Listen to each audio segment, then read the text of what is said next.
people who are viewing this meeting online. I'd like to welcome everybody, including members of the public, if they're only watching us today.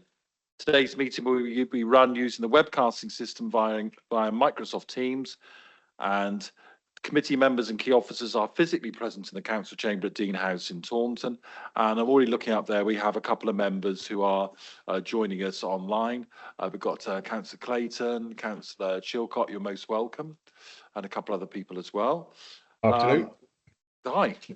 This meeting is being webcast, and therefore other members of the public and partners can observe the meeting remotely.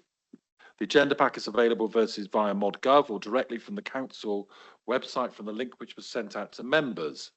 When you are invited to speak, please could you speak clearly into the microphone and state who you are for the benefit of anybody who is listening to the meeting. So particularly if they don't know you or they're joining online, so they can identify exactly who is speaking. And the meeting is also being audio recorded as well. Finally, as agendas are now viewed electronically, can I kindly request that members and officers refer to page numbers from the published agenda pack to assist all present in finding the appropriate information. Item number 1 on the agenda is apologies for absence. I have apologies from our Vice Chairman, Tim Curley, we've got the substitute of Councillor Henry Hobhouse. Henry, you're most welcome. It's not apologies, but I've had a request, the apologies from Hugh Davies as well. I've had no notice of any substitute. And also Helen Kay has said that she's had a bit of an accident. So I hope she's feeling a bit better and she's going to hope to join us online, but she won't be joining us within the room today. Okay, so the second item on the agenda is minutes of the previous meeting, which were held on the 9th of September, pages 7 to 16. To confirm the accuracy of the minutes of the meeting held on that date, on the 9th of September, and if agreed, I will sign the minutes as a correct record. Any comments, members?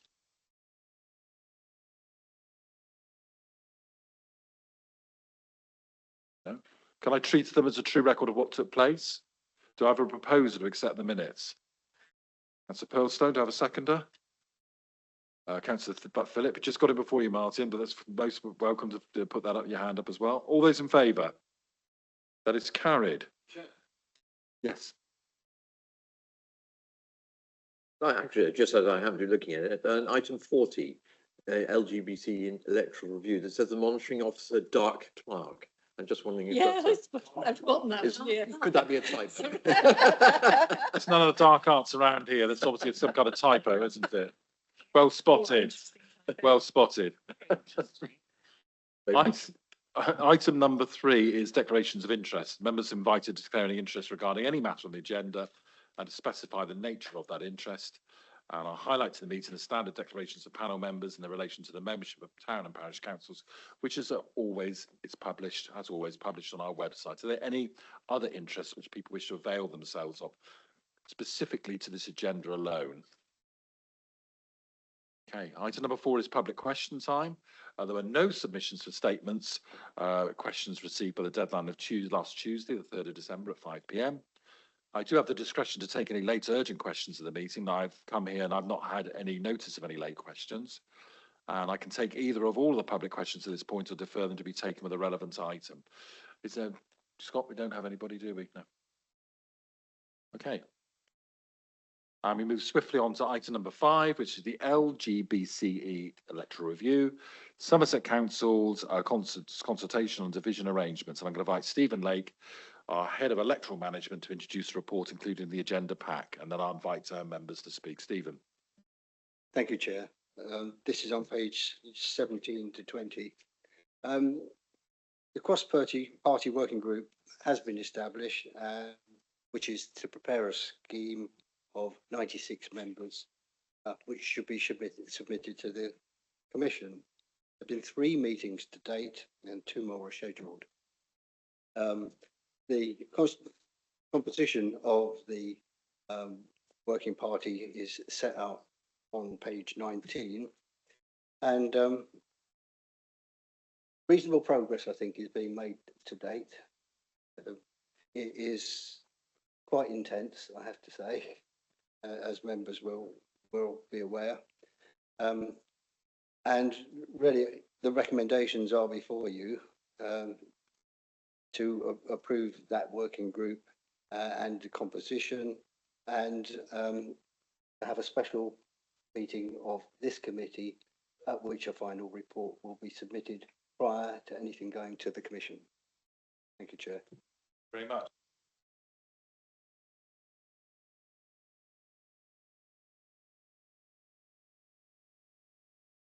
Obviously, I put microphone on, sorry, because this was a matter of great urgency. We were hit by the last meeting was the beginning of September. The actual LGBC review runs from October till about the second half of January.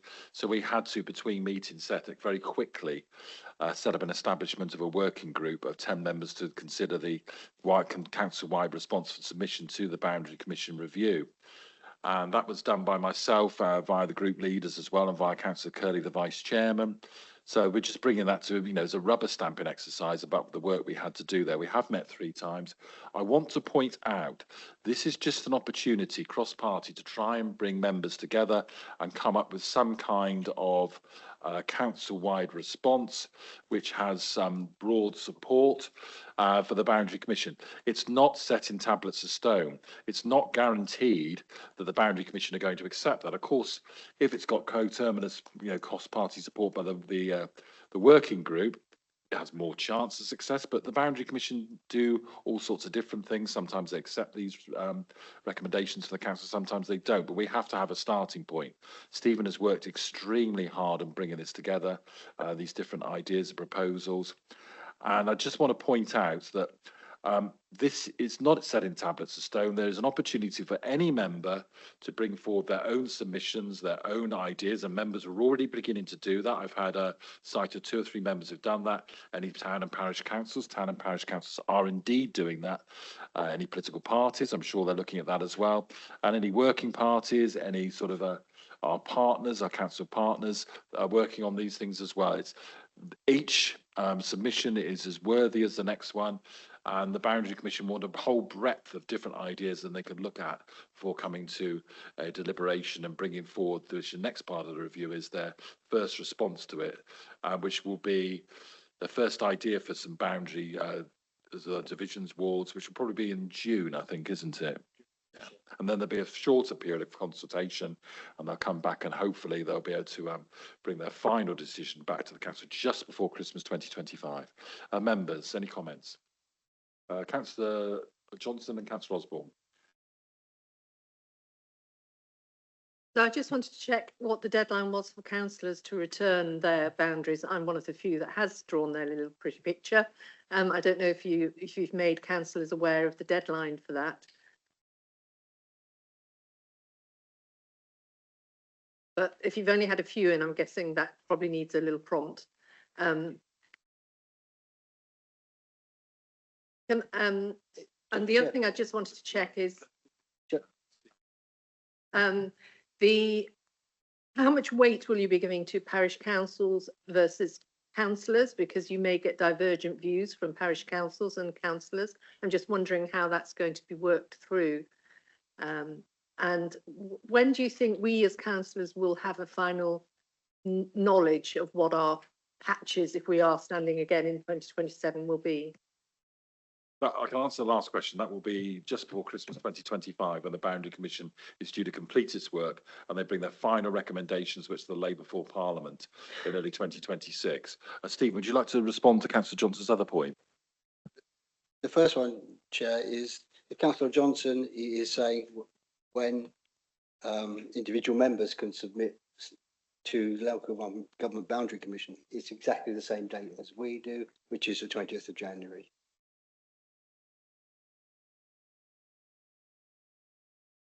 I think the very valid point about our members fully aware of the process. I think members have been emailed a couple of times. There was the members briefing, which David Clark did a couple of weeks ago, about 3 weeks ago. And there's been a further mailing in David Clark's name, which went out reminding people of the process in terms of the deadlines for this. But it doesn't harm to remind members that the deadline is approaching in early, well, what date is it? 20th of January, something like that? 20th of January. It's 20th of January. Sort of reminders as possible would be useful, yeah.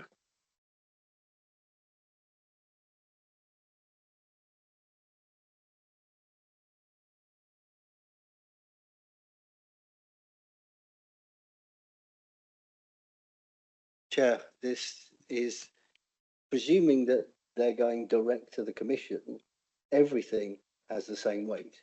This council's, individual councillors, members of the public, it's all exactly the same. Remind members as well, if you are sending them into the boundary review working group, that's great. We want to see those. That really helps us and guides us. But also make sure that you are sending in your representations into the boundary review, the LGBC official review as well. But we want to see them. That really does help us. Councillor Osborne.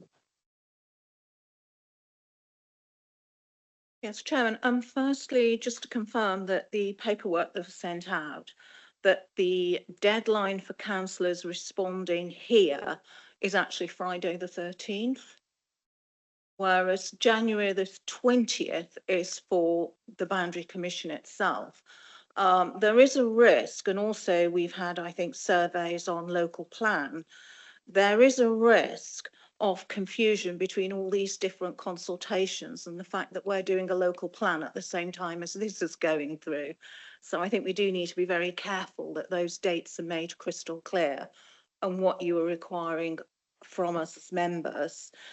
My other point was, it almost feels like time has overtaken this particular agenda item, but I know that there have been meetings. I think there was one last week. It may be helpful just to give a flavour of what how those meetings are going to progress and evolve, because you've had your first one, and what the main issues are likely to be going forward. I think, Stephen will answer in much more clarity, but I think we decided we had to start from somewhere. And we decided to look at the boundaries of the big towns, the city of Wells. We looked at Taunton, Bridgewater, Yeovil, Wells. And then the second meeting, we started to look at some of the market towns, didn't we, as a starting point. I think that's where we were coming from, Stephen. Stephen, do you want to elaborate?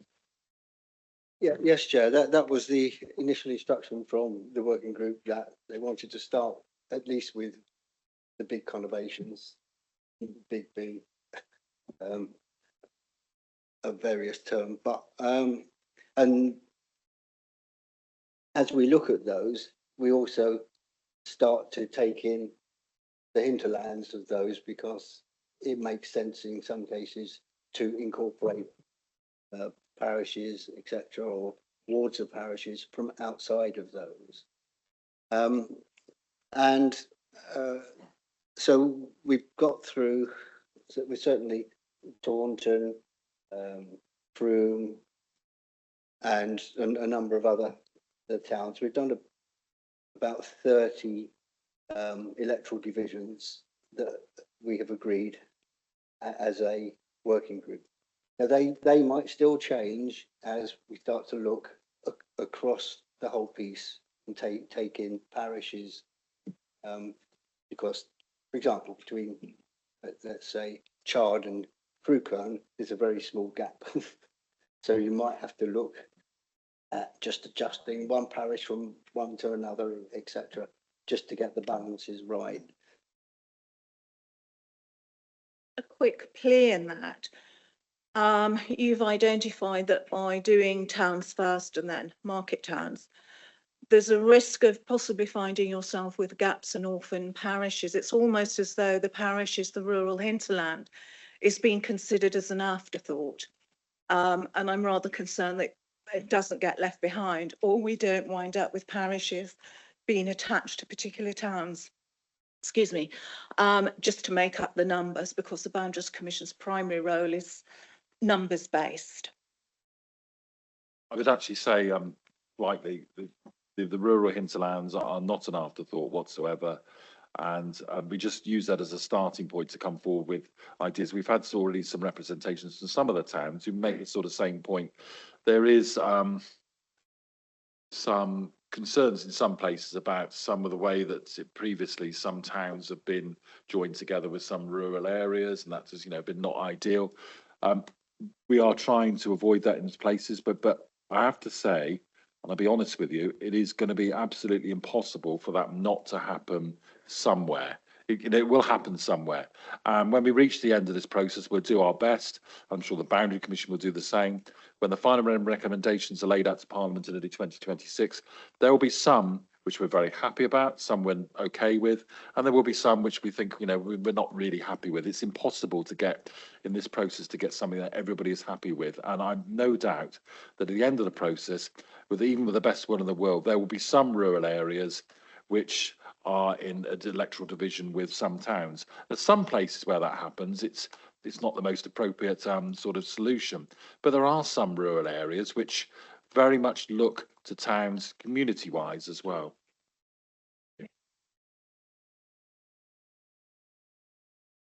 That's my point, that you wind up with the town that you do align to, and it's not always possible.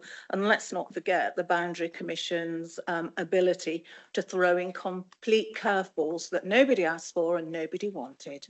That has happened before. Yeah. I'm not going to bore you with my own local arrangements, but yeah, it's been worth thinking of. Simon. Thank you, Chair. I just wondered if in your considerations, deliberations so far, you've considered any 2-member divisions, just because, and also I hope you've considered Street before Wells, because Street is considerably larger settlement than Wells. But some settlements, I don't want to get parochial, but Street's numbers, the number of electorates for Street equals almost exactly the number required for a 2-member division. And so it seems silly to split it.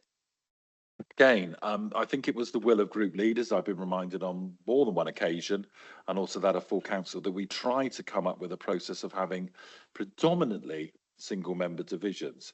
I will use the word predominantly because, again, it's not going to be possible to have 96 1-member divisions. There will be some areas which have some 2-member divisions. And in fact, indeed, there are some, as you've highlighted, Simon, there are some towns which lend themselves perfectly to having 2-member divisions. I'm thinking places like Street, potentially Minehead, Wells. Arguments has been made for Wells to be a 2-member division as well. There are different places which lend itself to being a 2-member division. I wouldn't want us to get too bound up in the process to think that we should have 1-member divisions right throughout the 96 divisions, because that could potentially overlook some very sensible outcomes. Henry Hobhouse, then Stephen Pugsley. Thank you, Mr. Chairman.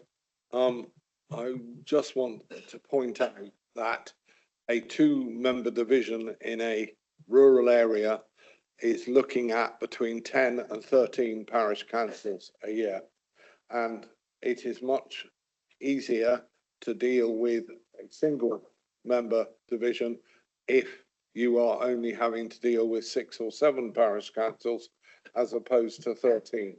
And I do ask you very strongly to remember that when you look at the rural divisions later. Stephen Pugsley. Thank you.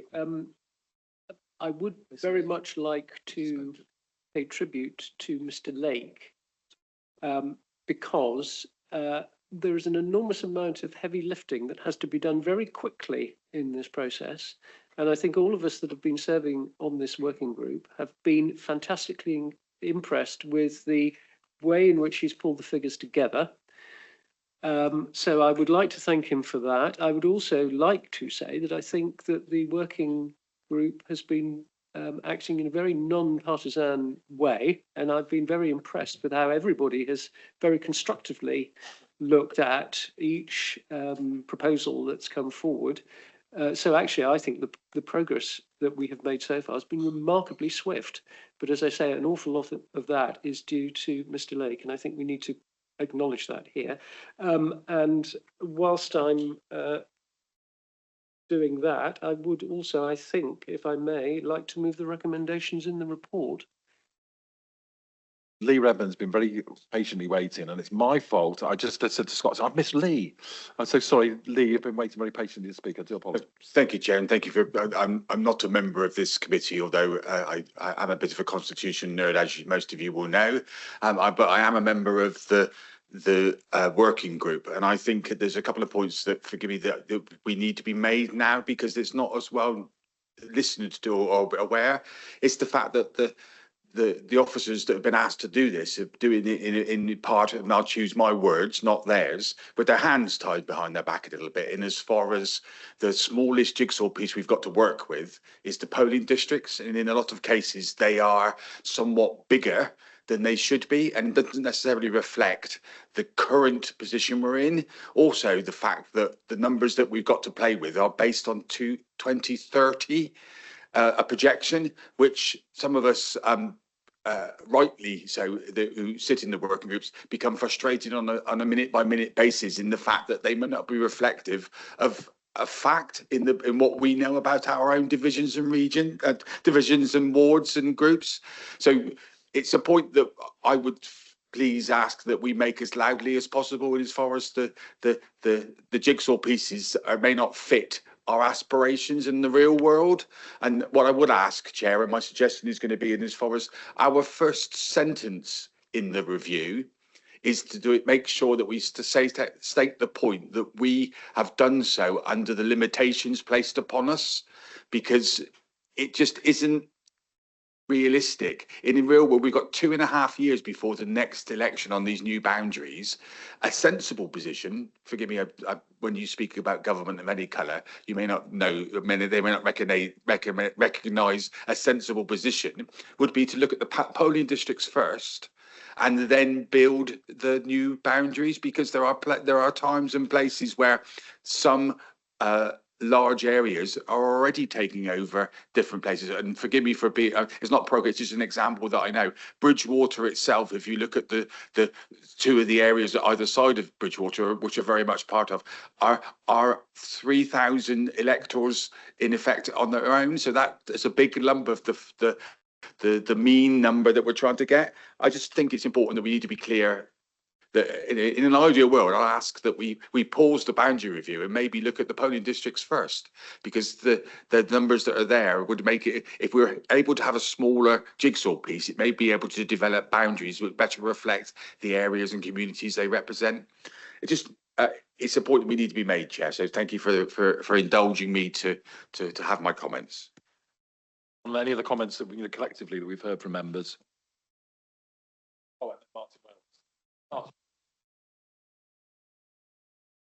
Thank you.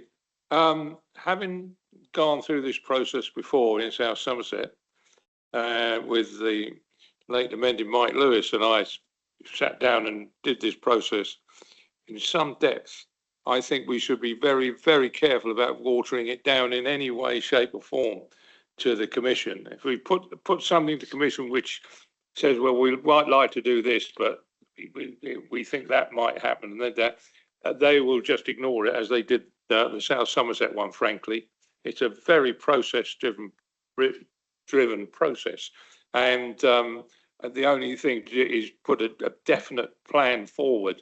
If you don't do that, I suspect it'll go into the side, and they will do what they want to do.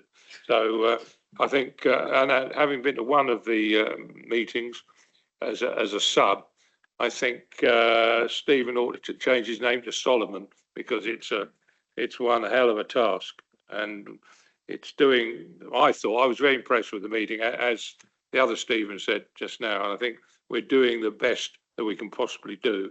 And as I say, just keep putting your suggestions in, but don't water it down when we've got the final report. I think I pick up what Stephen Pugsley said. It's really pleasing to see that members are working collaboratively across party. There hasn't been any side or any political grandstanding. I think, people are realise the enormity of the task and don't want to put our officers under any more pressure than they're already under in trying to draw this together. And Stephen's been very proactive, not just in drawing potential division boundaries together, but even then listening to representations from members and then tweaking them as well on the basis of that, where he thinks it's appropriate. So Stephen and his team are doing a fantastic job. Stephen. Sorry, just a very quick clarification. Where you are looking at 2-member ward divisions, what are going to be the criteria that is based on?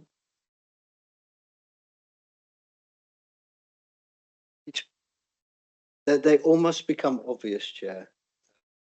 They are single communities which common sense dictates that you wouldn't split them. And probably the polling districts wouldn't work either, but if you look at Street as an example, there were a number of polling districts there, but the community, you cannot identify this half and this half. It is an actual single community that you can't split. And Wells is very similar. Minehead as well. Wells And Minehead too. They, when you look at them, they become obvious, if that makes sense. Will it be a criteria for rural divisions as well, where you've got a large rural division which one member would struggle to cover? Will it become criteria that it impacts whether you have two there? I've been looking at least one where geography might dictate that that number of electorate are almost isolated by geographical concerns. And so it may well happen in rural areas, but it's far less likely. Thank you. Also a member of the working group. So I believe that currently we've established three two-member divisions or two-member wards, and there may be one or two rurality. So in the grand scheme of 96 members, that's going pretty well that Stephen's managed to split all of these other divisions. And I agree completely. Stephen, the work you've done is phenomenal, truly. Thank you. Well, I keep thinking of things to say and then deciding not to say them. So I will echo everything that has been said about Stephen Lake's excellent work, and I will second Councillor Stephen Pugsley's proposal that we adopt these recommendations.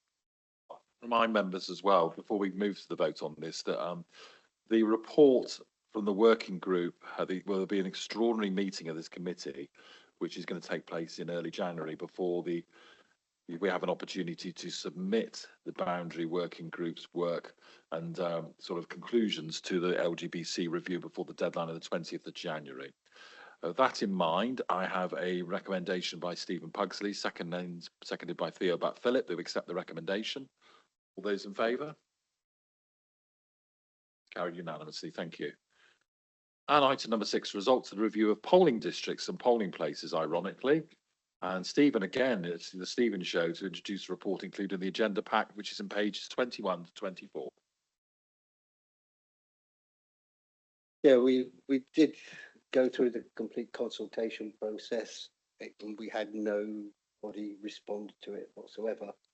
And given that the review that we're undertaking for the Local Government Boundary Commission is based on polling districts, now is not the greatest time to actually make any changes. So I'm asking that the report be noted, and there be no changes at the moment, but when the Boundary Commission report comes in, inevitably we will be changing things. And so there will need to be a review at that point. The other point, which is almost being made here, but not quite, is about a community governance review, because that again, if we, and we will at some point get round to undertaking that, and it will change all the polling districts and polling places yet again. But we're probably working back to front because the timescale has been set by Local Government Boundary Commission.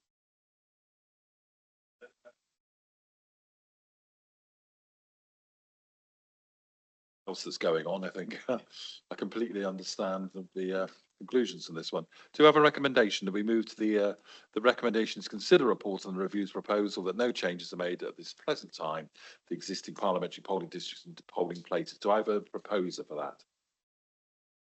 Theo Butt-Philip, do I have a seconder? Councillor Osborne, all those in favour? It's carried. And item number 7, and it's review of Part B of the Council's Constitution, petition scheme, and policy for retention of committee meeting recordings, pages 25 to 74. And it's a great, lovely welcome back to Claire Rendell, our governance specialist, who's going to introduce reports, including this pack. Thank you very much, Chair, and thank you for the welcome back. Nice to see you again, committee members. So this is a very short, succinct report just to tidy up a few pieces on Part B of the Constitution for Public Participation. The first section covers a review of the petition scheme, which was requested by the committee earlier on in the year to be carried out. So I've carried out some comparison work with our other peer councils and sort of tabled in under section 6 some of the proposed sort of little tweaks we were going to make to the petition scheme, so like adding an age limit, making the responses consistent across the board to 20 working days, also adding in a list of options on how we can handle a petition rather than just a debate at full council or a response from a lead member. So there was that part. There is also in section 8, I'm asking for recommendations from the committee on a proposal for amending the deadline for large petitions to enable officers more time to be able to come up with options on how to handle those.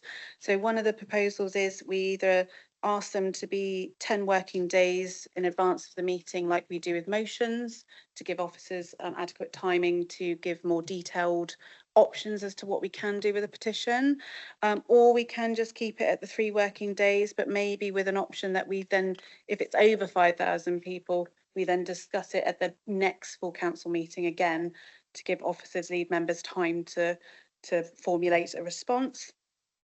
The second part of the report focuses on the retention of committee meeting recordings. This has been flagged because we've had a few queries from members of the public and officers as to what our retention scheme is, and we simply didn't have one for the new council. So it's just about introducing that to Part B to be transparent.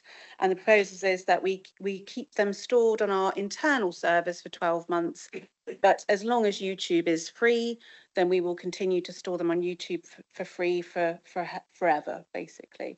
So that is what's included in the report, and I'm happy to take any questions. Thanks for the report, Claire. Sorry, excuse me, bad throat.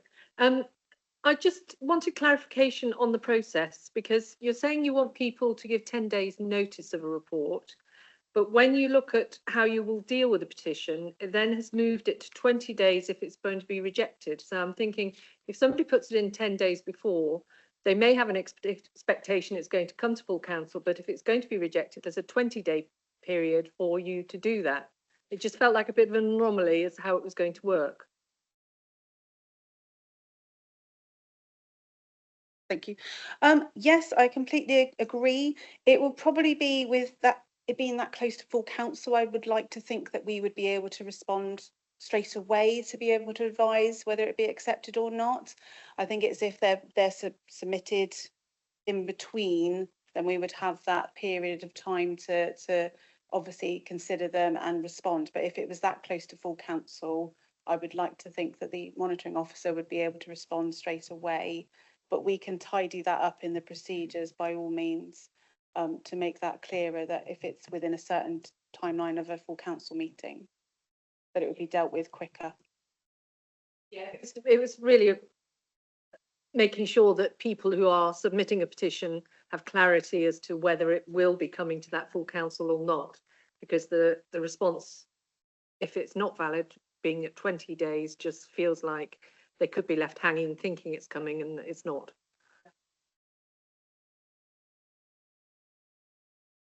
Sorry, no, that's fine. Yeah, it's basically, we were just putting in the 20 days to fall in line with the corporate response time across the board. That's why we picked the 20 days. But as I say, if it's that close to full council, we would be responding straight away. Yeah. Thank you, Mr. Chairman. You put in a 5,000 limit. You put in that the minimum age is 18 years old. How are you intending to add the two of those together to check the validity of the petition?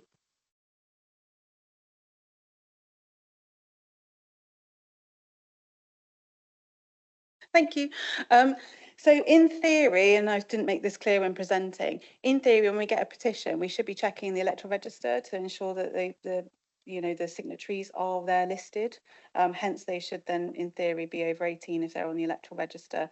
Obviously, then the submission of the large ones with our request to be submitting earlier or potentially being debated at a following full council will give us that time to enable us to check those signatories. This is something I've come across before. Somewhere in here I did read, I can't find it right now, that the only requirement is to have the person's name. I haven't seen any other indications of having a postcode or any other details associated with the signing of the petition, in terms of who is signing. Yes, there's information that's put on there about what the petition's for, who it's going to, those sorts of things. But there doesn't, it's just somebody's name has to be, legible is all I've got from this. And I would have thought that a little more like a postcode would be a minimum. Thanks. Yes, I agree. I'm just scrambling now through the constitution because I thought there was more detail included, but I'm happy to add in postcodes and more details if that's what you're requesting. So I'm scrambling to read through the constitution as we speak. It is a funny one, I must admit. In this document, I didn't see the more information, and I don't know if there is more in the whole constitution to suggest that we should have more. Especially if it's 5,000 people, you could end up with all sorts of names that we're trying to check, which seems a bit ridiculous. You are correct, and that's an omission. We can by all means add in the postcode to ensure that that can be checked off properly. I'll just come back. Is a postcode enough, or should we request an address as well to make it easier for verification, or is that too much? I appreciate it could be too much. Just a thought. I'm in your hands, committee members, so whichever you propose. Do we check that they are residents of Somerset in any way, shape or form when these petitions come forward, or is anyone outside Somerset allowed to comment?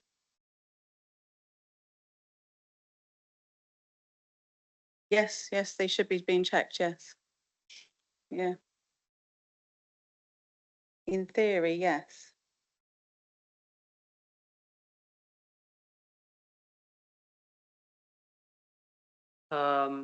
I'm not comfortable with the age limit of 18. We've got lots of members of the public in Somerset who aren't 18. They can't vote in our elections. Some of us would argue that we should have the voting age lower, but regardless of what the voting age is, I think it's really important that we give an opportunity to our young people to petition the council if they see so fit. And we definitely shouldn't be introducing a rule that says they can't, which is what we might inadvertently be doing here. So I'd oppose that section of it.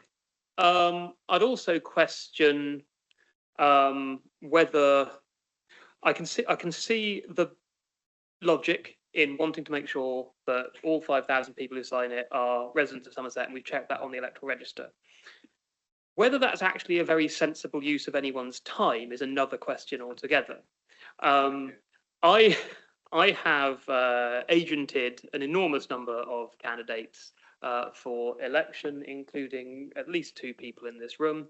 I have been through the process of checking validity of nominators. It can take a little while to get it clarified, and if you're trying to do it for 5,000 or more people across the whole of Somerset, it's going to take an awful lot longer than that. So I think we need to seriously consider the implications of saying we actually want all of this checked against the electoral register, because it's probably a really bad use of officer time to do that. So I think we probably can afford to take a more liberal view of who can sign petitions to the council and exactly how much we want to check them, given that we are not overwhelmed by 5,000 signature petitions. I mean, the internet is making it easier, but I fear that for perfectly sensible and logical reasons, we might end up putting in many more barriers than we actually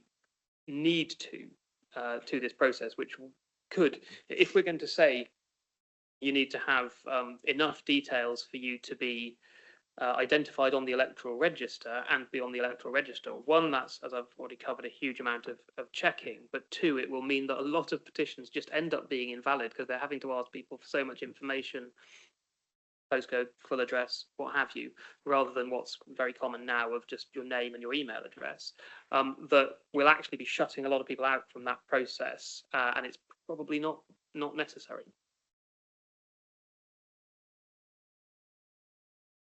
Yes, thank you, Chairman. I mean, at the moment, I can only think of one petition that generated enough signatures to formulate a debate, and that was on the acute stroke unit in Yeovil. And I think we all had to think on our feet because that triggered a debate, something like they got to the numbers 24 hours or less before that full council. And it seemed to work okay. I'm a bit like Theo. We don't want to make it overly bureaucratic.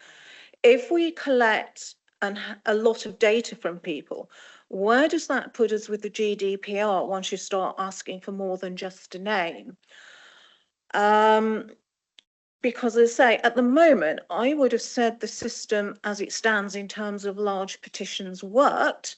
We managed it. It possibly wasn't easy, suddenly having to formulate a debate less than 24 hours.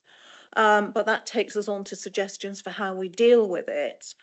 I'd be a bit reluctant as well to say, well, you can present your petition this full council, but 3 months later you have the debate at the next one, because by then time has moved on and you've possibly lost momentum. I think we've got to be careful we don't over bureaucratise this. Having a performer, what does that achieve in terms of a debate? We've now got to do performers in terms of motions. So yes, it brings consistency on that level. But again, what are we hoping to prove by performers and filling loads of paper in? Are we not at risk of making a democratic process very bureaucratic? And that in itself becomes an obstacle for people taking part. Agree. As I've said before, I've reviewed and compared these against our peer councils. We don't have to adopt age limits or anything like that. The introduction of use of performers is for us to help guide and assist you as councillors at the meetings, hold your debate and be able to make decisions and recommendations that you know are sound and that the council can deliver. As it stands, petitions go with no sort of guidance, no input. You don't know if there's financial implications, legal implications. There's nothing in there to help steer and not steer, but guide you in your decision making. So that's the reason we were hinting at introducing a performer for both motions and petitions to help you as councillors make an informed decision at the council meeting. So that's why we were sort of hinting at the introduction of a 10 working day deadline to fall in line with the motion deadline, so that we can then help prepare information to help you that can go in the agenda as well, so the public can all see what's likely to be debated and what information's being fed into the meeting. That's the reason we were introducing the performance. Back on that, I mean, that's an interesting point. I get that. I think most people do. But petitions tend to be living things and they evolve. So you might find between the 10 working days and the actual date of the council meeting, it does hit that threshold. So we need to be very clear about what happens then. Does that then get passed on automatically to be considered at the next full council meeting? Yes, happy to take that suggestion on, that we, look at it. If they can't meet the 10 working days with the 5,000 for that one, if they then do, then we could then add it to the following meeting for them. Yeah. I love committee meetings. Shall we set up a small working party to go away and do a bit more work on this with Claire? Because I don't think we're going to get to a solution by doing this. I think we probably need to take it away, work out what we want with a small number of us, come back. If people want to try and amend what we've got in front of us this afternoon, we can, but I suspect that will be a relatively inefficient way of dealing with things. I hear what you're saying there. Simon? Thank you, Chair. I tend to agree with Theo on that, though I would have just state my opinion. I think the amount of time checking signatories is onerous. I wouldn't have an age limit. If they're closing the youth club, shouldn't the members of that youth club be entitled to vote on it or petition? And also, I'm not in favour of saying you've got to live within Somerset. If you lived in Warminster, but your child went to school in Frome, or you lived in Wincanton and your child lived in Bourton, sorry, and your child attended a group in Wincanton, you should surely have a right still to petition. It shouldn't matter where you live, as long as it's not Russians petitioning us. I can't see a problem. About setting up a working group, bear in mind I don't think we're going to reach a conclusion on this. We could talk about this for hours, I think, and there are some different opinions there who want to dive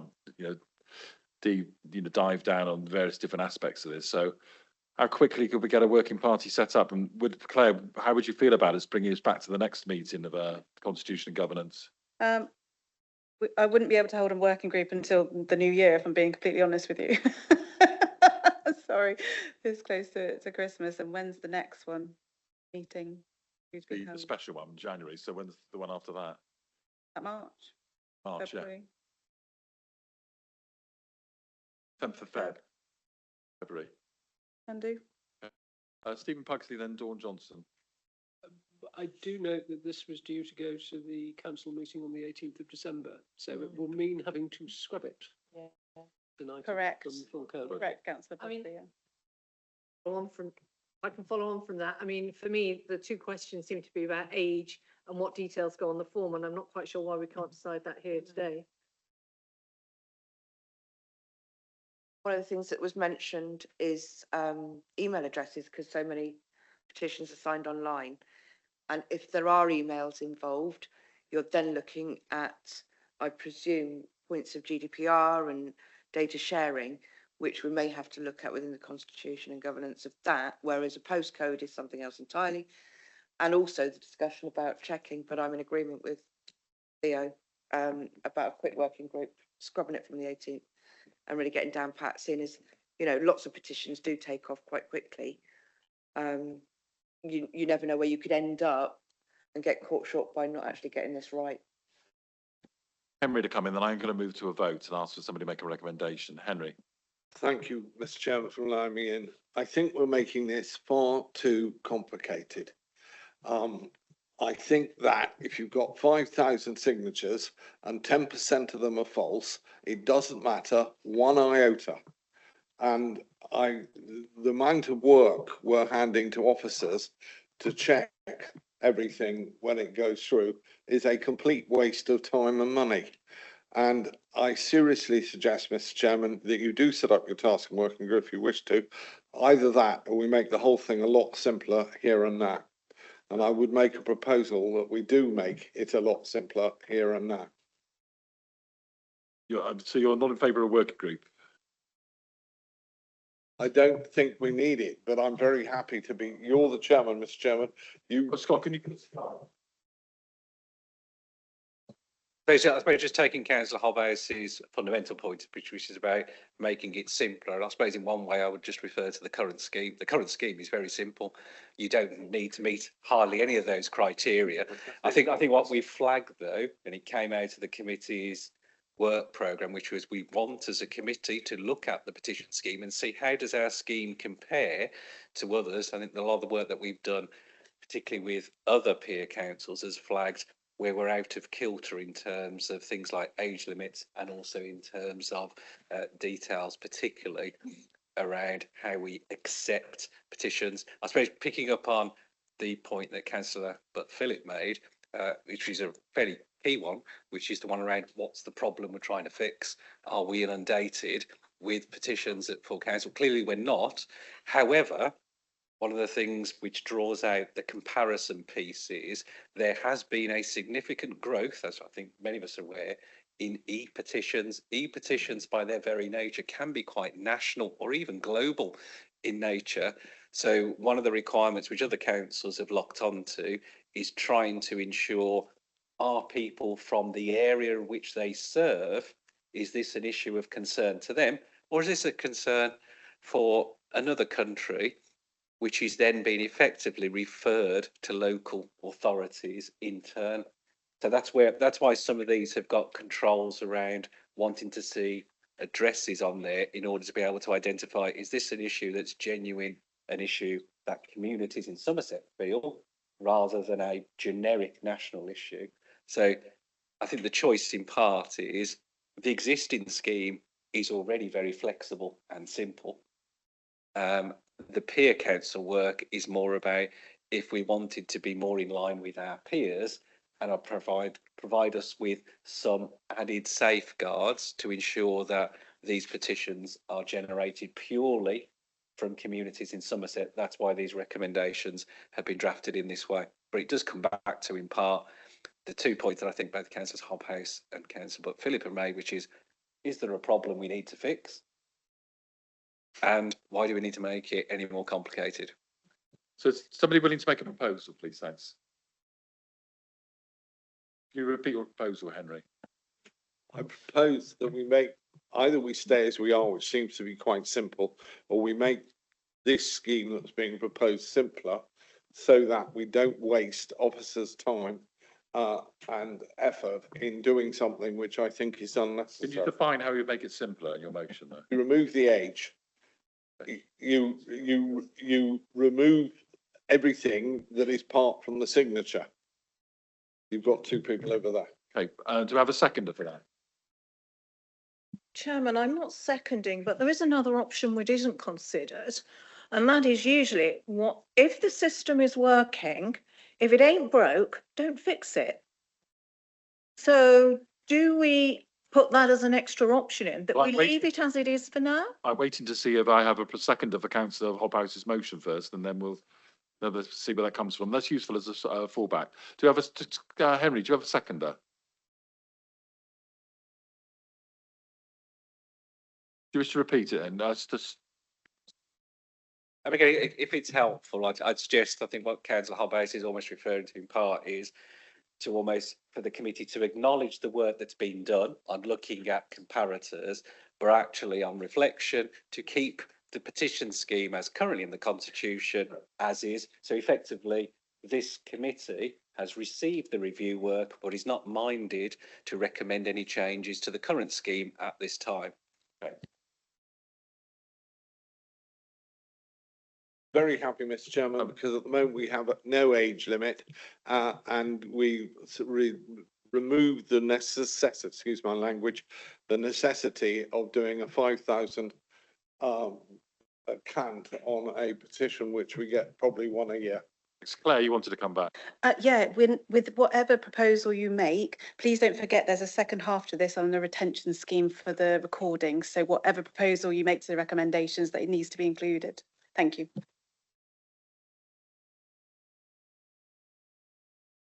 Sorry, Mr. Chairman. I was going to say that in respect of the petitions, I think the safest thing is to leave it as it is, but keep it under review. I think that is what Mr. Wooldridge was saying. I think that is what Councillor Hobhouse was also saying.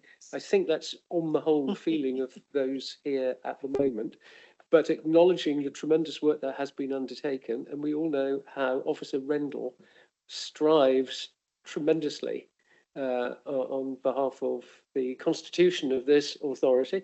And so I think we do need to thank her for her work, but just say, I think at this stage, we need to keep this element of what we've been asked to do this afternoon under review, leave it as it is. Part one of our recommendation, I'm picking up some vibes from the members who wish to leave the scheme as is, but review in the future.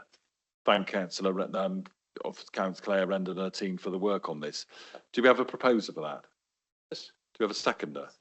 That's Osborne. All those in favour? That is carried. And item B, as Claire's quite rightly pointed out, it's the policy retention of committee meeting recordings. I'll point you to page 74. which are their recommendation that report, the retention of committee meeting recordings.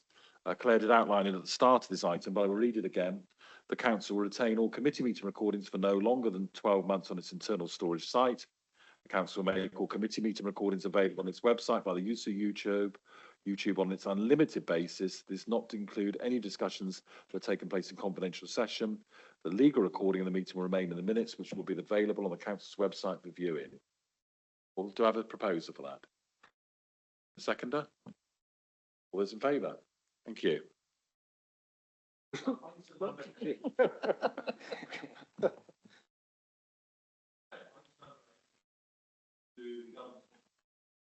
Quite interesting proposals here, where the government is potentially talking about enabling remote attendance at council meetings and proxy voting at local authority meetings. Members will be aware that for a period of March 2020 to the first week in May 2021, all council meetings were held online and the voting took place online. And I think the then government decided not to renew that legislation at that time, which meant that we had to revert back to face-to-face meetings and face-to-face voting. So the new government is looking at maybe tweaking some of these rules, and there's a consultation process and paper which has been put in place. Mike Bryant, do you want to avail us of this?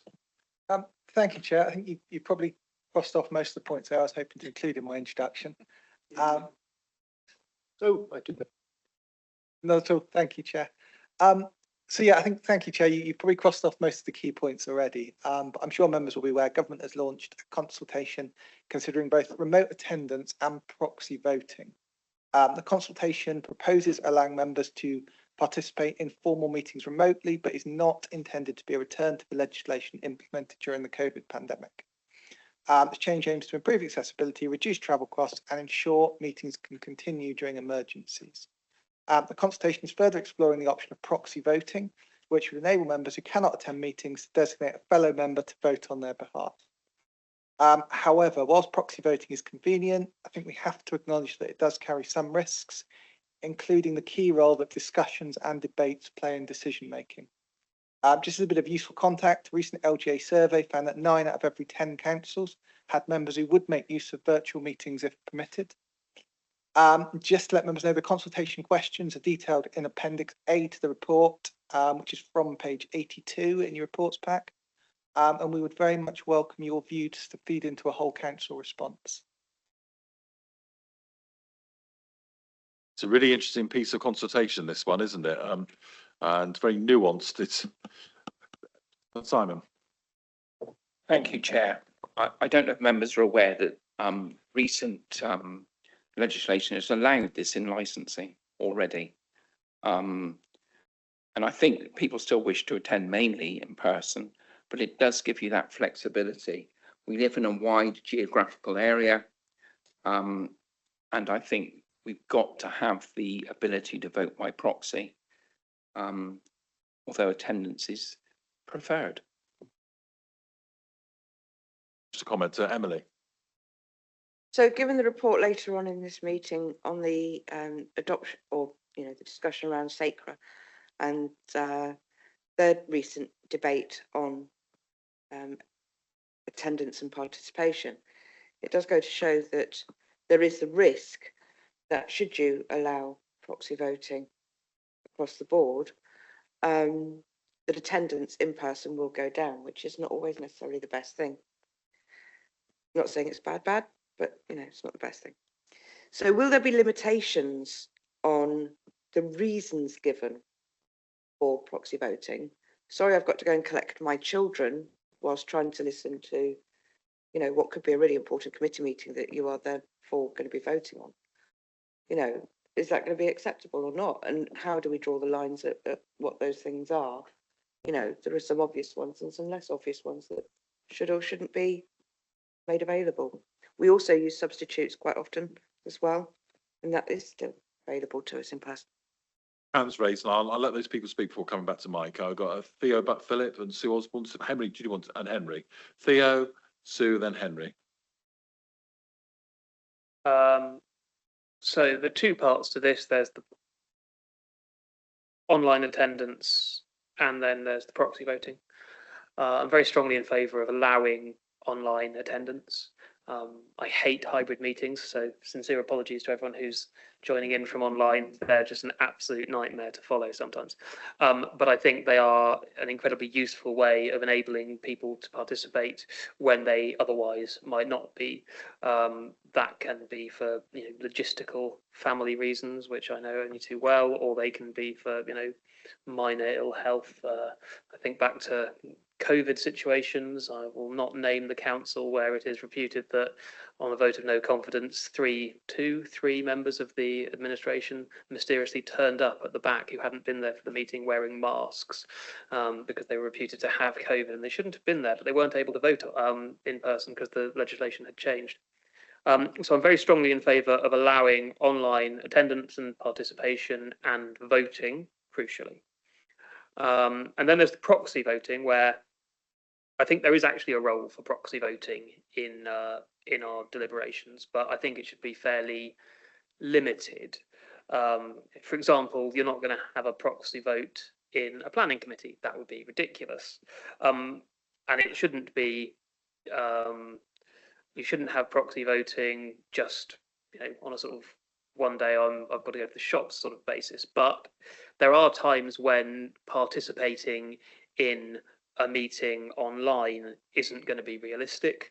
If you're on maternity leave, if you're seriously unwell, if you're on paternity leave, adoption leave, all the different sorts of leave, there are reasons why people might actually not be able to participate, and we've seen it with colleagues in the past few years where we've had colleagues had to take a bit of time off because they haven't been well. And I think under those circumstances we probably should allow for some form of proxy voting in the right forums. As I say, obviously not in planning committees or other similar regulatory committees.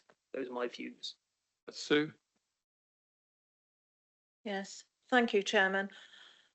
It's a very interesting paper, it has to be said, and I'm sure it's going to turn up various cans of worms in various different types of local authorities. In terms of proxy voting, I think that could be seriously open to abuse. So I think you would need to put some very careful criteria on there. Ideally, it should only really be an emergency solution, that if someone finds that they really cannot attend either online or in person.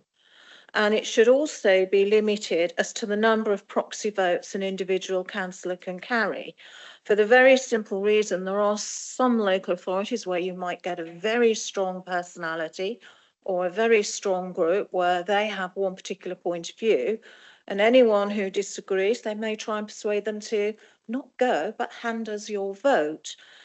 And again, it could lead to sort of less people being forward, less quality of debate. If it's for ill health, we have the, as you say, the dispensation scheme.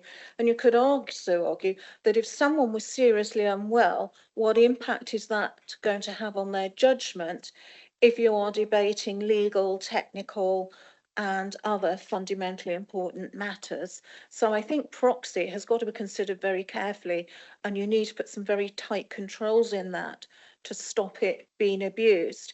In terms of hybrid meetings, on the whole, they work well. I think we've all used them, and I'm a user of them as well. For scrutiny, it's probably less critical because we're more voting on recommendations rather than making hard and fast executive decisions. But where you are making hard and fast decisions, and particularly in planning where there are legal consequences to getting things wrong, you will need to be very clear as to how people are voting online. So you would need to look at making everything virtually a named vote, so as you are clear as to how councillors are voting, because the little hands don't always show up. And again, it's whether you can sort of follow that meeting sufficiently online. Personally, I think full council and planning are probably the main two that should be in person, particularly if you want to vote, which is what we do at the moment. I'd be very, very nervous about using online only using online voting combined with planning because of the quasi-judicial nature of that process. And it would certainly extend the time of your meetings if you have to ask for a name vote on absolutely everything. So that would be potentially 110 councillors per full council and probably 13, which I think is the number on the planning committee at the moment, of people to do a name vote on. It does work. We managed it during COVID and it seemed to work okay then, but you only need to get something slightly wrong and you could be risking an unlawful decision. That's all I would say on that. But certainly I wouldn't want to see hybrid disappear now, because I think it's providing an alternative way of working for people. But in terms of the vote, I think that needs much more careful consideration. Thank you. Thank you, Mr. Chairman.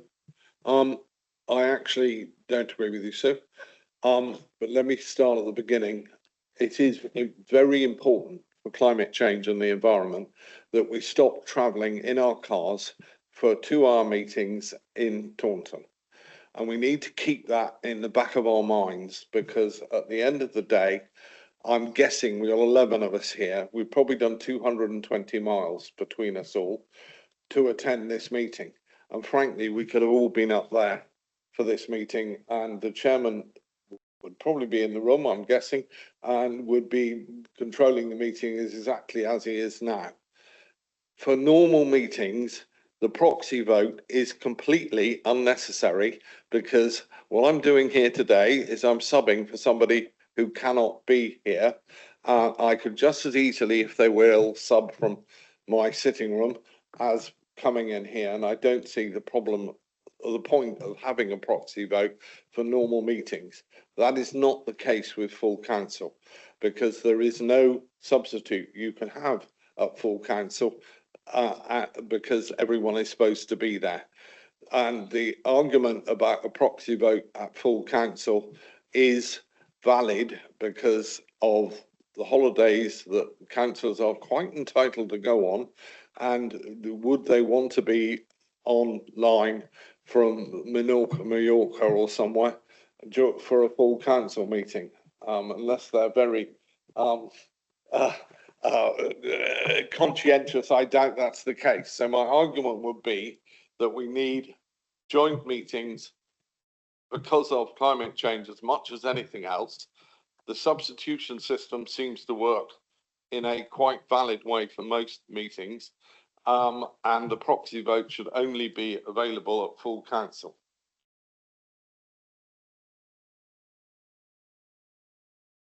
Yeah, I agree with Henry's points, I have to say there. I am in favour of remote meetings. I'm just, the bits that are highlighted in green on the papers we have, some of them seem to slightly sort of contradict each other. So if I'm looking under question 3, we've highlighted there should be no limitation placed upon councils with regard to getting arrangements for remote attendance of council members up to and including full remote attendance.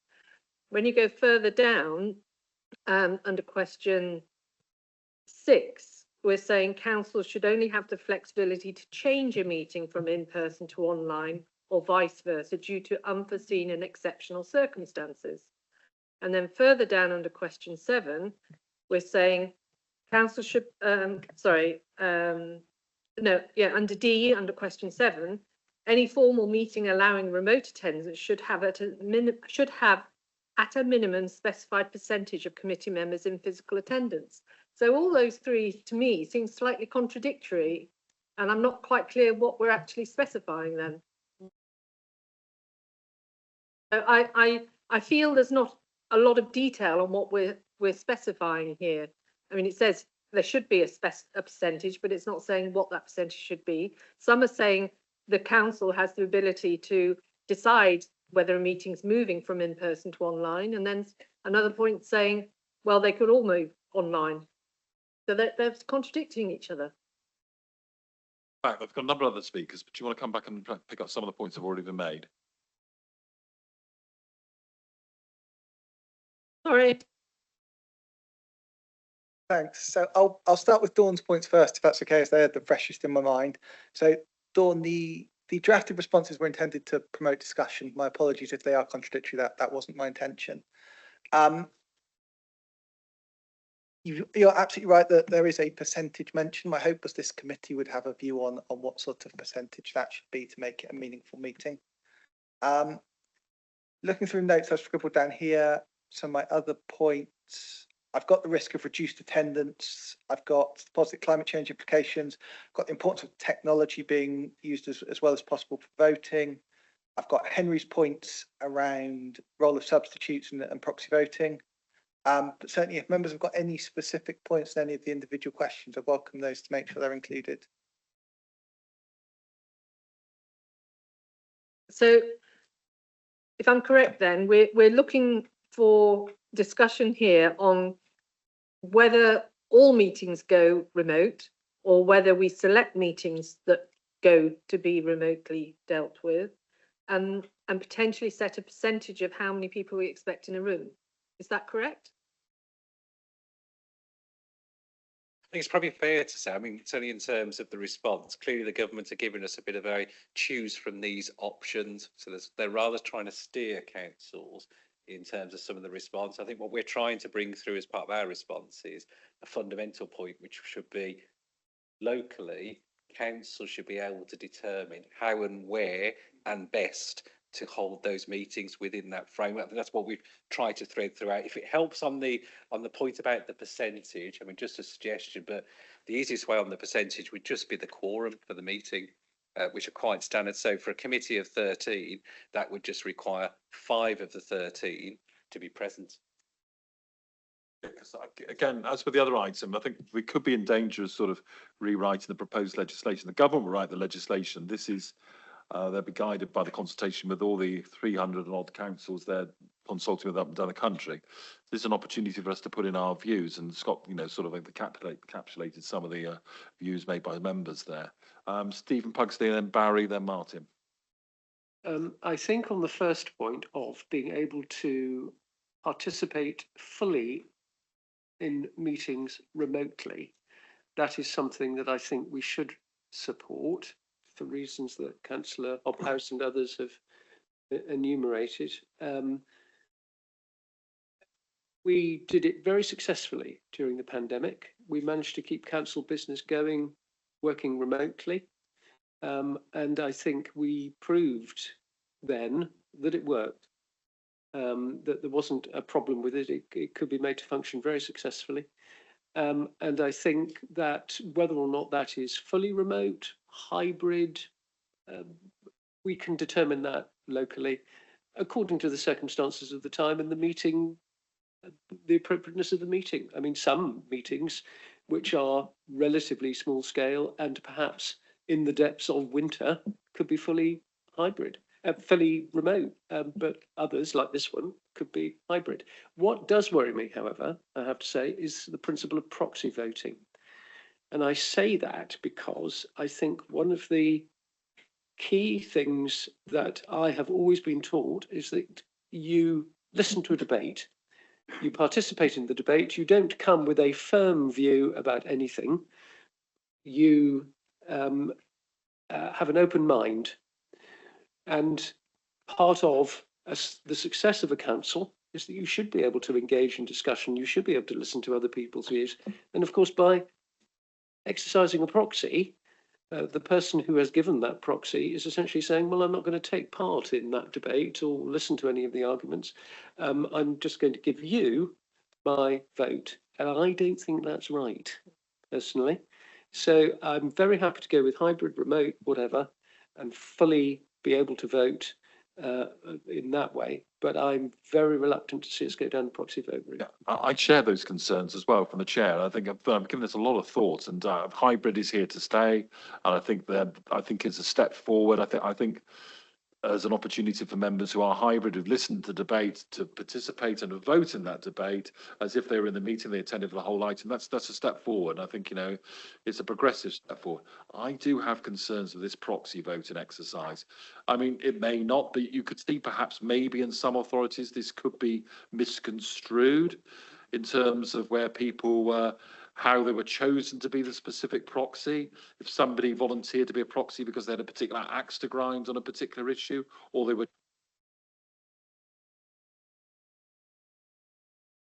on that issue before being nominated. I'll nominate Buggins because, you know, yeah, and I do have concerns about this, but that's just, Martin, then Barry, and then you. I think Stephen over there just said exactly what I was going to say. I have the same extreme doubts about proxy voting. As Stephen said, if you haven't heard the debate, how the hell can you vote on it? Frankly, let's be blunt about it. So I suspect there may be very, very particular circumstances where a proxy vote may be allowed, but it's got to be very careful. In fact, I'm not sure I want to see proxy voting at all. Not democratic, in my view.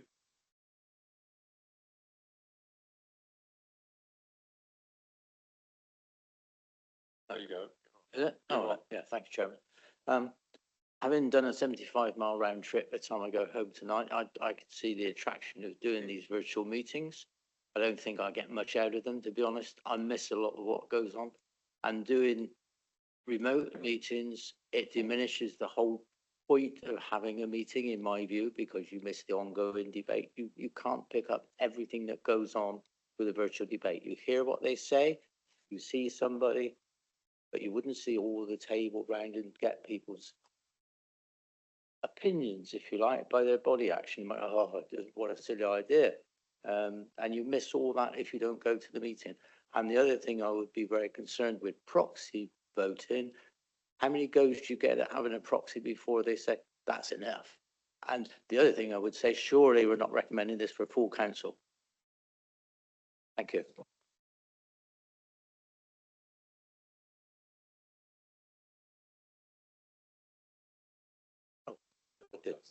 Mandy's waited very patiently online, but Scott, I think she'd like to come back on what Martin and Barry have said and others. Thank you, Chair. Again, just to help clarify, I think the proxy voting point, probably fair to say amongst the local government sector that whilst local government has been lobbying extensively regarding remote meeting attendance and hybrid meetings, proxy voting was not necessarily high on local government's list, and much of local government was a little surprised to see it as part of the consultation response. Nevertheless, the main purpose of the proxy voting that's certainly been presented from central government is mainly for those exceptional instances, particularly where elected members may be unable to attend due to sickness, such as when granted dispensations for 3 or 6 months. And in those instances, particularly where you can have multiple circumstances like that, you can find individual political groups may be inadvertently disadvantaged and therefore not have numbers of votes in order to take forward items. So the government's view on the proxy voting that we've certainly seen as officers is mainly designed around those scenarios where members are ill and not able to be present and therefore unable to arrange for a substitute in those circumstances when they're on dispensation leave. So that's the point on the proxy vote one. But it is nevertheless something which, as a council, we might want to consider as part of the response in terms of the view that's been attached on their appendix. I've got Mandy Chilcott and Helen Kay online, then Dawn in the room. Mandy. Thank you very much. As someone who's not in the room, it's a useful conversation to have when you're sat online. For me, there are a number of things. Sometimes a debate works much better when everybody's in the room, and sometimes they don't need to be. So I think it's horses for courses. And if we look at today, for example, you have a higher priority if you're sat in the room than if you're online. I can't even see most of the people that are speaking today because when they are speaking, the camera's not on them, and you just cannot read body language and feeling for those in the room. So in the pandemic, it worked really well because everybody was at home. But I do think until there's equality of those in the room and outside of the room, I think that has to be changed and developed moving forward. That being said, understand sometimes being remote's a good thing. The follow on from that is how that will be recorded and what residents will see, i.e. are you in attendance in attendance online or not in attendance. And for me, absolutely with the others on proxy voting, I think it's an absolute nonsense and flies absolutely in the face of democracy. But there is still not equality. And I think the only other thing nobody's mentioned today is we are very keen for officers, some of them, to come back into work, come back into the office when they've been working remotely and at home for some time. And for me, it's just aligning the messaging with what we're expecting of ourselves with that we expect of our officers. And I just think there needs to be just some cognizance of that as well. So thank you, Chair. Before Helen Kane comes in, Scott wants to respond. It's only just to pick on a point that Councillor Chilcott made, which again, that reference on equality. A lot of research was done. So whilst we all understand the exceptional circumstances, what happened with the COVID pandemic, I think many of us are also aware that not every resident in Somerset necessarily has access to high-speed broadband and digital means in which to participate. Therefore, full remote attendance can inadvertently exclude some people from participation. So that's where, again, that point about it should be really down to local councils to help choose what's best for their local circumstances. So just to bear that in terms of that point on equality. Thank you. Helen Kay. Yes, thank you. My mic's working, but not the camera. Really, to reiterate what a lot of other people have said, agree with Stephen Pugsley. I put this comment in the chat as well, that with planning meetings in particular, we're supposed to have open minds, so it just wouldn't work. It's a sort of oxymoron, really, to have proxies. And however, I also agree with Sue Osborne, and I think it was Barry Clark who spoke, that the planning meetings should ideally be in person. You haven't got so far to travel normally for your planning meetings anyway. I felt that during COVID that the debates were not as thorough. We did not really get to the bottom of some of the issues, and people were cut off when they were online, weren't allowed to speak perhaps as long as they would have liked to, that sort of thing. So would be very concerned with people making planning decisions through hybrid meetings. And also sometimes you've got a fair number of the public that come along to planning meetings as well, and they want to be able to see those people that are making those decisions on their behalf. Okay, thank you. Dawn Johnson. Yeah, some really good points being made. I think as somebody who has attended online meetings, they're not always straightforward. And it is frustrating not to see the person who is speaking when you are online. It really affects your engagement with the debate if you can't see the person talking. So that's something that I don't know if technology is going to develop in a way that cameras are going to be able to always pick up the person who's speaking, but that to me would be a requirement if we were to move much more towards online meetings, because I personally don't like attending meetings where I can't see the people speaking. I just wanted to check with you, Scott, something that you said. So if you are on a dispensation, you cannot get anybody to sub for you at meetings, is that correct? Correct.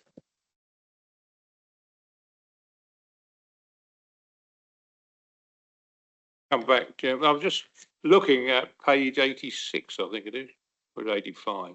Is it, are we considering submitting this document? Is that what we're doing? Well, I would be very unhappy with submitting it as it is, because I think somewhere, I've got running to it, but it says, do you agree with proxy voting? Yes, no, or unsure, and we are a moment highlighting yes, and I don't think I could like to forward that document as it is. I'll find it. Bottom of page 85, question 10 is the main one, I think. In addition, with etc. Would you be helpful to introduce proxy voting? We got yes highlighted, and then the next two answers on the next page, no or unsure. And I personally, it sounds to me as a committee consider this is either no or unsure.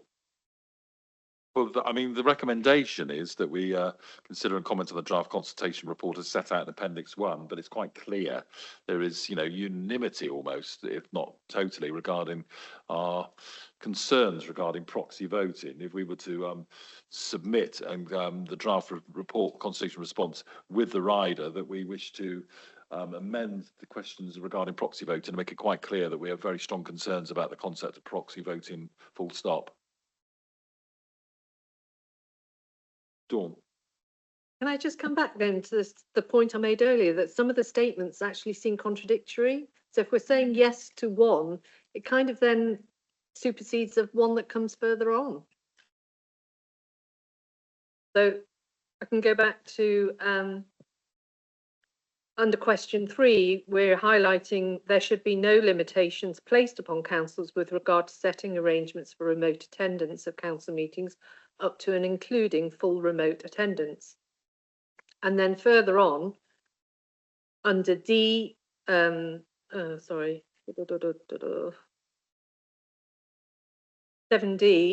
thank you, Stephen. We're saying any formal meeting allowing remote attendance should have at a minimum specified percentage of committee members in physical attendance. And there was another one that contradicted. Oh, that's it. So under question 6B, we've previously said, any meeting can go to full attendance. That under 6B, we're saying council should only have the flexibility to change a meeting from in-person to online or vice versa due to unforeseen and exceptional circumstances. Now that 6B contradicts 3C.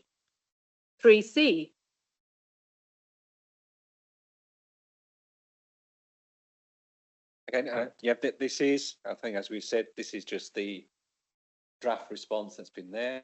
I think you're right to flag in terms of contradictory. So in terms of where we started, which was about the proxy voting point, clearly if the committee is minded to go in favour of saying no to proxy voting, then that automatically changes questions 11, 12 and 13. They're based on yes.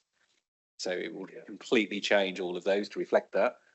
In terms of 7D, I know there's been a variety of views expressed. I mean, that's part of just a suggested additional measure. Equally, the committee could determine let's take out D, because that's just an additional free text field in effect if we wanted to add something. In terms of 6B, I mean, I think based on the earlier answer, you only really want to choose A or B in reality. And at the moment we've chosen B just to introduce a flexibility point. Content with Scott's approach to that. Obviously making it quite clear of our concerns regarding the proxy voting aspect of it. Sue? I agree with Scott's proposals so far, but I also think that in a county like Somerset with very, very poor quality broadband in some places, that could in itself at times inhibit members' actual online participation, particularly when it comes to things like voting. That's the only concern I've ever had with hybrid, is that you may get blocked out because your broadband crashes or it's just so appallingly bad that you can't fully participate as much as you'd like. And we possibly maybe need to put some comment in there about the equality side in terms of equality of access, because we certainly don't have equality of access to broadband in Somerset. But that's possibly another topic, but it is something that would impact if we went, for 100% hybrid or 100% online, which I would not be averse to for some meetings. We could do it for some meetings, and particularly over the winter months. To a conclusion. Thank you, Chair. Question 2, do you agree with the broad principle of granting local authorities powers to allow remote attendance at formal meetings? So we can have a remote attendance at full council, can we?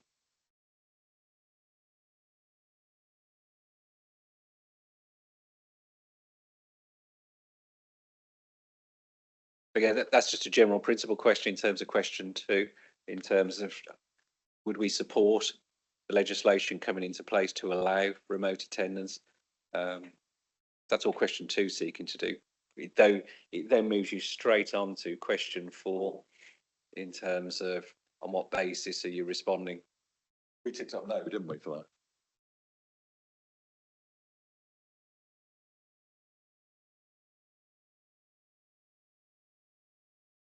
Okay. Do I have a? I'd really like to move on.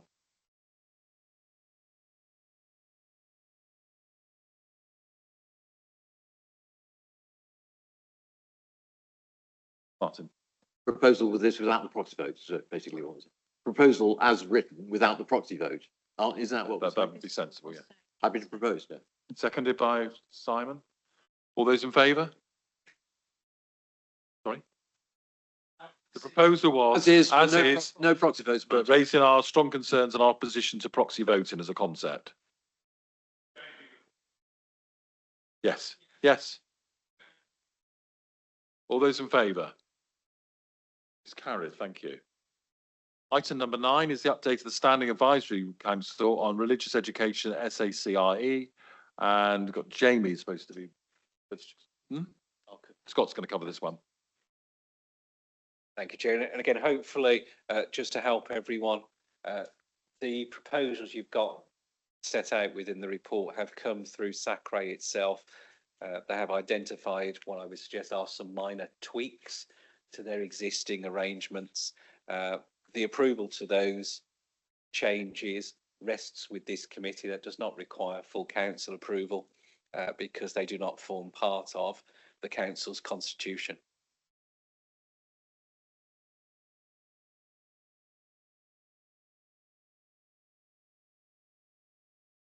No, sorry, we're done. So moved, Mr. Chair.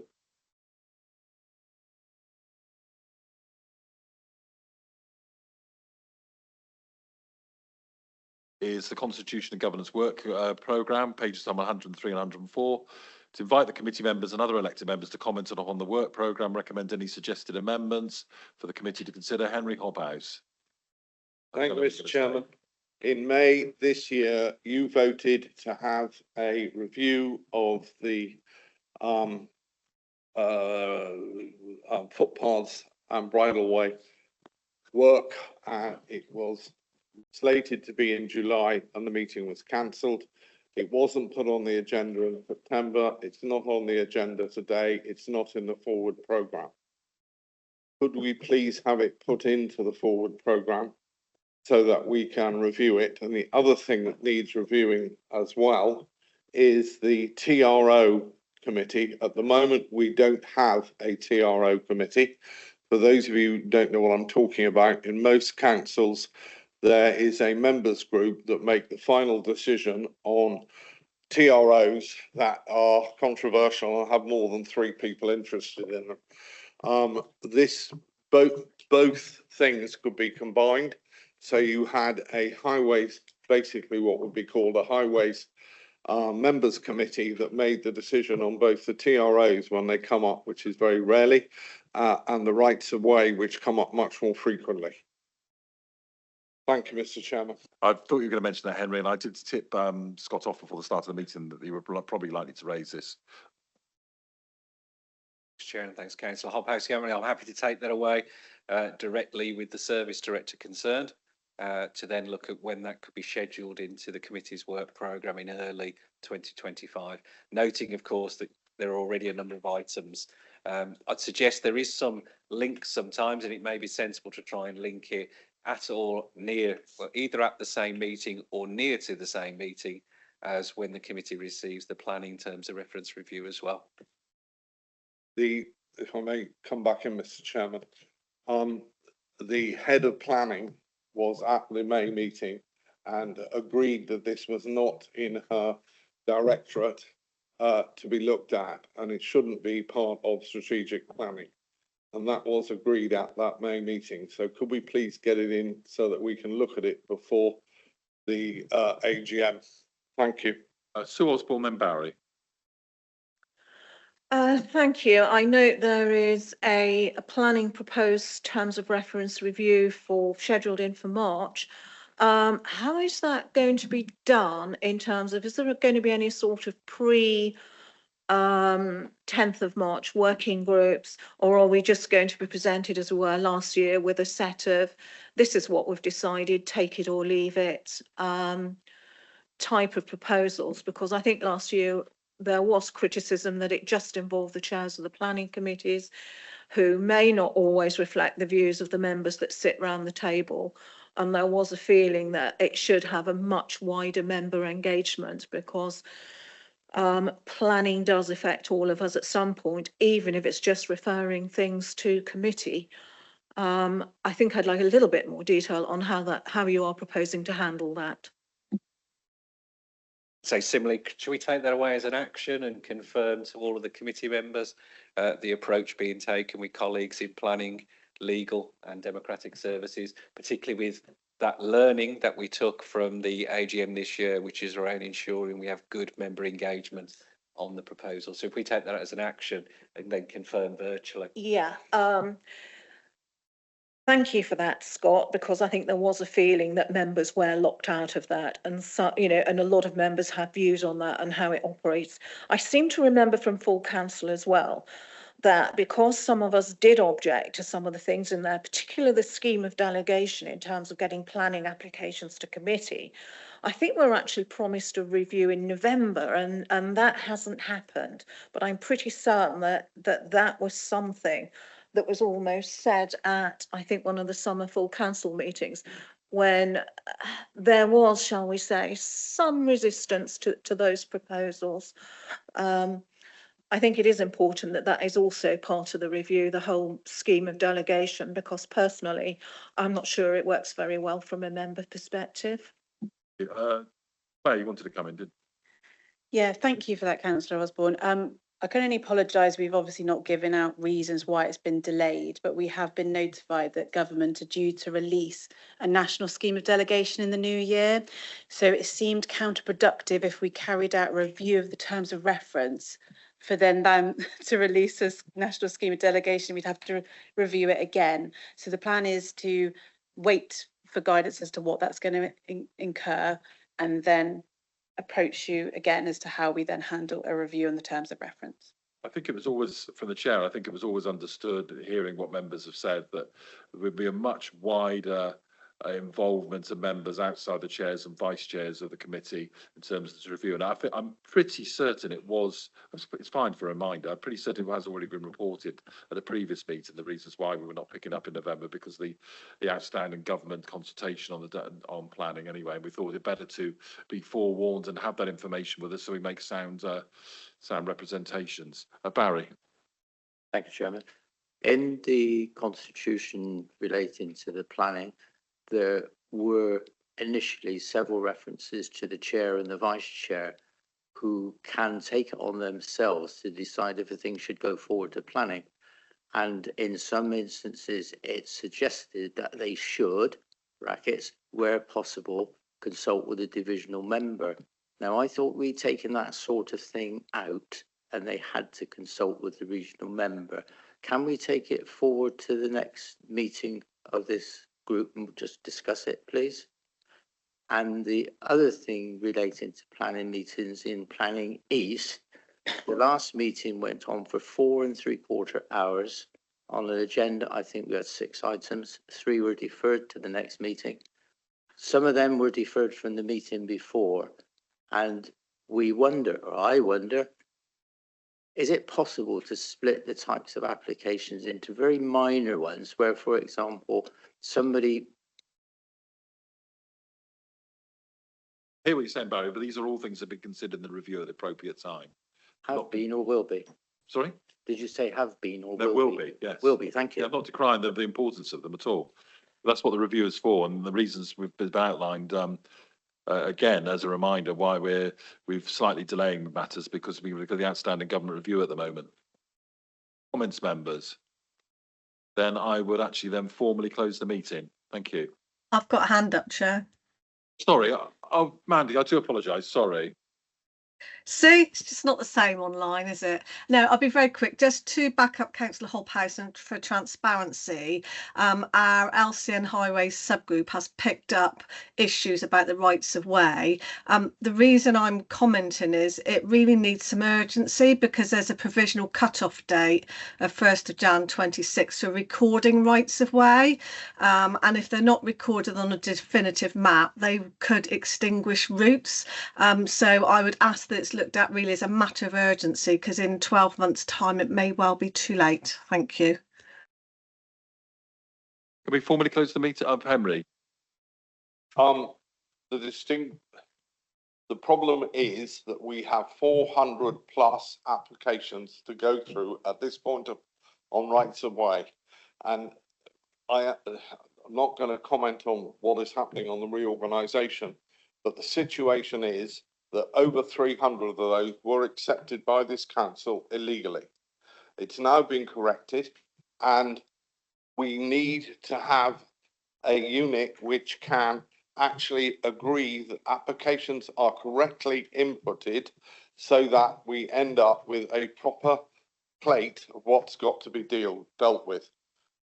In danger of having the debate now. I mean, you've made your point very well, and Scott has answered it that we will be picking this up and putting this on a future agenda at the earliest opportunity.